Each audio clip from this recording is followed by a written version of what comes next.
Assalamualaikum warahmatullahi wabarakatuh. Perkenalkan, nama saya Saiful Ahmad, NIM 22050015, Prodi Manajemen Dakwah, Sekolah Tinggi Agama Islam Negeri Mandailing Natal. Jadi di sini saya akan menjelaskan tentang media komunikasi massa, yaitu pengertian komunikasi massa. Yang kedua, model atau bentuk komunikasi massa. Yang ketiga adalah teori komunikasi massa. Yang pertama, saya akan menjelaskan tentang definisi komunikasi massa. Jadi, komunikasi massa dapat didefinisikan dengan memusatkan perhatian pada 5 variabel yang terkandung dalam setiap tindak komunikasi dan memperlihatkan bagaimana variabel-variabel bekerja pada media massa. Jadi, ada 5 variabel yang saya akan jelaskan, yaitu yang pertama adalah sumber, yang kedua halayak, yang ketiga pesan, yang keempat proses. Proses ini terbagi dua, yaitu proses satu arah dan proses dua arah. Yang kelima adalah konteks. Yang pertama adalah sumber. Sumber dalam artian mengeluarkan biaya besar untuk menyusun dan mengirimkan pesan. Yang kedua adalah halayak. Halayak ditunjukkan kepada massa. Yang ketiga adalah pesan.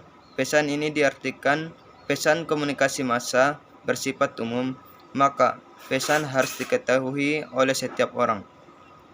Yang keempat adalah proses satu arah. Proses satu arah yang artinya proses mengalirnya pesan. Yang kedua adalah proses dua arah. Proses dua arah ini yaitu proses seleksi. Yang kelima adalah konteks. Konteks ini maksudnya berlangsung dalam suatu konteks sosial. Jadi, dapat disimpulkan komunikasi massa adalah komunikasi yang menggunakan media massa dalam penyampaian informasi yang ditunjukkan kepada orang banyak dan diterima oleh secara serentak. Yang kedua adalah bentuk-bentuk komunikasi massa. Ada beberapa bentuk komunikasi massa.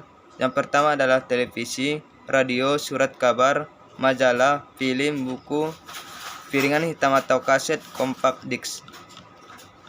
Jadi, yang pertama televisi. Saat ini bisa dikatakan bahwa televisi menjadi media massa paling populer karena televisi bersifat audiovisual yang dapat didengar dan juga dapat dilihat. Televisi dijajali hiburan berita dan iklan. Fungsi televisi yaitu memberikan informasi, menghibur, dan memujuk.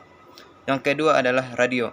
Radio merupakan sistem komunikasi massa yang dominan sebelum munculnya televisi. Yang ketiga adalah surat kabar. Surat kabar merupakan salah satu media massa yang berperan penting dalam pendistribusian informasi kepada masyarakat. Menurut Agri, surat kabar memiliki dua fungsi, yaitu fungsi utama dan fungsi sekunder. Jadi, fungsi utama ini yang pertama adalah untuk menyiarkan informasi kepada pembaca tentang apa yang terjadi. Yang kedua adalah untuk mengomentari berita dan dikembangkan ke dalam fokus berita. Yang ketiga, untuk menyediakan informasi kepada pembaca yang membutuhkan barang dan jasa melalui pemasangan media iklan. Adapun fungsi sekunder, yaitu yang pertama adalah untuk mengempanyekan proyek yang bersifat kemasyarakatan. Yang kedua, memberikan hiburan kepada pembaca dengan sajian cerita komik, kartun, dan cerita khusus. Yang ketiga adalah melayani pembaca sebagai konselor yang ramah menjadi agen informasi. Yang keempat adalah majalah.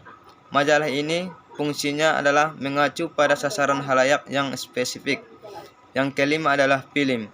Film adalah seperti yang kita ketahui, televisi dan film telah mengembangkan hubungan di mana yang satu membantu yang lain. Yang keenam adalah buku. Buku ini bersifat menghibur dan juga mendidik. Yang ketujuh, piringan hitam, kaset atau compact disc. Sebuah benda yang biasa digunakan oleh orang terdahulu untuk menyimpan rekaman suara agar bisa diputar kembali menggunakan alat gramofon. Dan selanjutnya saya akan membahas mengenai 10 macam teori komunikasi massa menurut para ahli. Sebelum kita bahas 10 teori komunikasi massa, sepertinya kurang afdol kalau kita belum tahu apa sih definisi dari komunikasi massa itu sendiri. Definisi komunikasi massa yang paling sederhana dikemukakan oleh Bittner, yaitu message memiliki jenis message number people, yang berarti komunikasi massa adalah pesan yang dikomunikasikan melalui media massa pada sejumlah orang. Dari definisi tersebut dapat diketahui bahwasanya komunikasi massa itu harus menggunakan media massa. Jadi sekalipun komunikasi itu disampaikan kepada halayak yang banyak seperti rapat akbar di lapangan luas yang dihadiri oleh ribuan orang, bahkan puluhan ribu orang, jika tidak menggunakan media massa, maka itu bukan komunikasi massa namanya. Nah, sekarang kita bahas mengenai 10 teori komunikasi massa menurut para ahli. Teori yang pertama yaitu teori jarum hipodermik. Teori jarum hipodermik dikenal juga dengan magic word atau stimulus respons, disebut sebagai jarum hipodermis. Karena teori ini dikesankan seakan-akan para audiens bisa ditunjukkan dengan pemberian informasi sesuai dengan apa yang dikehendaki oleh media, sebagaimana diibaratkan obat yang disimpan dan disebar ke dalam seluruh tubuh melalui jarum suntik. Teori yang kedua yaitu teori pengembangan atau teori kultivasi, atau disebut juga cultivation fear. Teori pengembangan atau disebut dengan teori kultivasi ini pertama kali diperkenalkan oleh Profesor George pada pertengahan abad 1960-an. Ia memulai proyek penelitian mengenai indikator budaya untuk mempelajari pengaruh menonton televisi terhadap kehidupan masyarakat. Menurut teori ini, televisi menjadi media atau alat utama di mana para penonton dapat belajar tentang masyarakat dan juga kultur lingkungannya. Nah, persepsi apa yang terbangun di benak penonton sangat ditentukan oleh televisi ini. Artinya, melalui kontak penonton dengan televisi, seseorang dapat belajar tentang dunia orang-orangnya, nilai-nilainya, serta adat kebiasaannya. Teori yang ketiga yaitu teori imperialisme. Budaya atau cultural imperialisme. Teori ini pertama kali dikemukakan oleh Herbert Schiller pada tahun 1970. Teori ini menyatakan bahwa negara barat mendominasi media di seluruh dunia. Alasannya, media barat mempunyai efek yang kuat untuk mempengaruhi media di negara-negara lainnya, seperti negara-negara yang berkembang yang cenderung sulit untuk memproduksi media karena keterbatasannya. Teori selanjutnya yaitu teori persamaan media atau media acquisition theory. Teori persamaan media ini menjawab persoalan mengapa orang-orang secara tidak sadar dan bahkan secara otomatis merespon apa yang dikomunikasikan media, seolah-olah media itu juga manusia. Teori ini memperhatikan bahwa media juga bisa diajak berbicara. Media bisa menjadi lawan bicara individu seperti dalam komunikasi interpersonal yang melibatkan dua orang dalam situasi tatap muka. Teori yang kelima yaitu teori spiral keheningan atau spiral of silence theory. Teori ini diperkenalkan oleh Elie Davis yang menganggap bahwa suara minoritas sulit diterima oleh media sehingga menyebabkan kelompok minoritas harus menyembunyikan pendapat maupun pandangannya ketika berada dalam kelompok mayoritas. Seseorang yang berpikir bahwa mereka adalah orang yang minoritas akan menekan pandangannya, namun daripada itu, jika seseorang mempunyai pendirian yang sangat kuat, maka orang tersebut tidak akan mudah mengikuti opini mayoritas. Teori yang keenam yaitu teori determinisme teknologi atau teknologi. Teori ini dikemukakan oleh Marshall Magellan pada tahun 1962.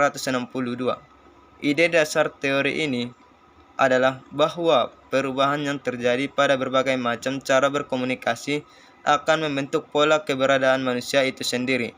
Teknologi membentuk individu, bagaimana cara berpikir dan berperilaku dalam masyarakat, sehingga teknologi tersebut pada akhirnya mengarahkan manusia untuk bergerak lebih maju. Yang ketujuh adalah teori difusi inovasi atau DIFU, dimulai pada tahun 1903 oleh seorang sosiolog asal Prancis. Menurut teori ini, Sesuatu yang baru akan menimbulkan keingintahuan masyarakat untuk mengetahuinya. Seseorang yang menemukan hal baru cenderung mensosialisasikan dan menyebarkannya. Jadi, teori ini menitik beratkan bahwa seni manusia ketika menemukan hal baru cenderung akan membagikan informasi tersebut kepada orang lain melalui media massa. Yang teori yang ke-8 yaitu teori penggunaan dan kepuasan atau ususan Graduate. Teori penggunaan dan kepuasan ini digagas oleh Herbert Blumer dan Michael.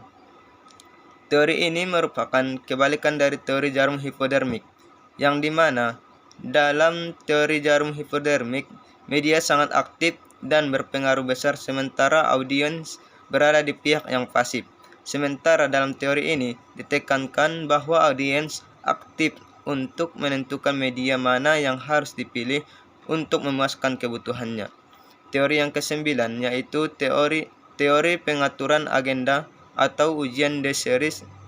Teori ini menciptakan public awareness atau kesadaran masyarakat dengan menekankan sebuah isu yang dianggap paling penting untuk dilihat, didengar, dibaca, dan dipercaya di media massa. Tokoh yang merumuskan teori ini adalah Burl Marx dan Donald. Ini didasari oleh asumsi para peneliti, yaitu bahwa pers dan media tidak merefleksikan kenyataan yang sebenarnya kepada publik dan media lebih mengajak membahas suatu isu tersebut dibandingkan membahas isu-isu lainnya. Teori yang terakhir yaitu teori media kritis atau media kritikal.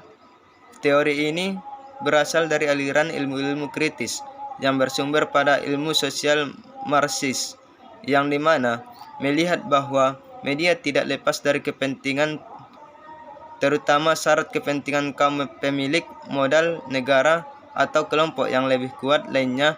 Dalam artian ini, media menjadi alat dominasi masyarakat. Selanjutnya, teori kritis melihat bahwa media adalah pembentuk kesadaran representasi yang dilakukan oleh media dalam sebuah struktur masyarakat. Lebih dipahami sebagai media yang mampu memberikan konteks, pengaruh, kesadaran, dan sebabnya media dijadikan sebagai agen sosial yang dapat mempengaruhi masyarakat secara luas. Nah, itu tadi penjelasan dari 10 macam teori komunikasi menurut para ahli. Kurang lebihnya saya mohon maaf. Wabillahi taufiq wal hidayah. Wassalamualaikum warahmatullahi wabarakatuh.